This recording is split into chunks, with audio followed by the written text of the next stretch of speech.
ഇത് പൊതുസമൂഹമാകെ പ്രതിഷേധിക്കേണ്ട വിഷയമാണ്. ഞങ്ങൾ പൊതുസമൂഹത്തോടാണ് സംസാരിക്കുന്നത്. ഞങ്ങൾ നേരത്തെ കൃത്യമായി പറഞ്ഞു, ഞങ്ങൾ രക്ഷിതാക്കളോടും അധ്യാപകരോടും ഒപ്പം തന്നെ വിദ്യാർത്ഥികളോടും അഭ്യർത്ഥിക്കുകയാണ്. ഈ അഭ്യർത്ഥന ഞങ്ങൾ മുന്നോട്ട് വെക്കുന്നത് പൊതുസമൂഹമാകെ ഇതിനെതിരായ പ്രതിഷേധം ഉയർത്തിക്കൊണ്ടുവരണം.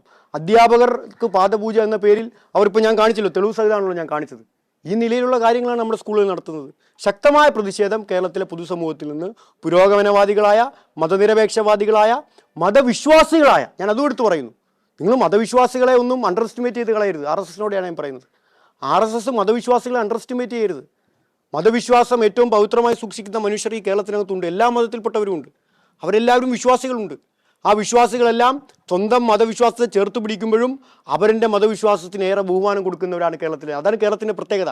കേരളത്തിലെ മതനിരപേക്ഷയുടെ പ്രത്യേകതയാണ് സ്വന്തം വിശ്വാസത്തെ ഹൃദയത്തോട് ചേർത്ത് പിടിക്കുമ്പോഴും അവരുടെ മതവിശ്വാസത്തെ അതിലേറെ ബഹുമാനത്തോടെ കാണുന്നവരാണ് മലയാളികൾ, കേരളക്കാർ. അതാണ് കേരളത്തിലെ മതനിരപേക്ഷയുടെ പ്രത്യേകത.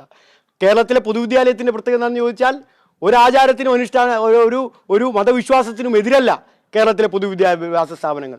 പക്ഷേ കേരളത്തിലെ പൊതുവിദ്യാഭ്യാസ സ്ഥാപനങ്ങളിൽ വിദ്യാർത്ഥികളെ നമ്മൾ പഠിപ്പിക്കുന്നത് മതവിശ്വാസിയായിരിക്കുമ്പോൾ തന്നെ അവരുടെ മതവിശ്വാസത്തെ കൂടി ബഹുമാനിക്കാൻ വേണ്ടിയിട്ടാണ്. ആ അവരുടെ മതവിശ്വാസത്തെ ബഹുമാനിക്കുക എന്ന ഏറ്റവും പ്രധാനപ്പെട്ട പൊതുവിദ്യാഭ്യാസത്തിൻ്റെ ആശയത്തെയാണ് RSS ഇത്തരം നടപടികളിലൂടെ ചോദ്യം ചെയ്യുന്നത്. അവരുടെ മതവിശ്വാസം കൂടി പരിഗണിക്കപ്പെടണമെന്ന് കുട്ടികളെ പഠിപ്പിക്കേണ്ടവർ അപരമതവിശ്വാസത്തിൻ്റെ പ്രചാരകരായി കേരളത്തിൽ മാറിക്കൊണ്ടിരിക്കുന്നു. അതിനെതിരായ ശക്തമായ പ്രചരണം കേരളത്തിലെ പൊതുസമൂഹത്തിനകത്ത് നടക്കേണ്ടതായിട്ടുണ്ട്.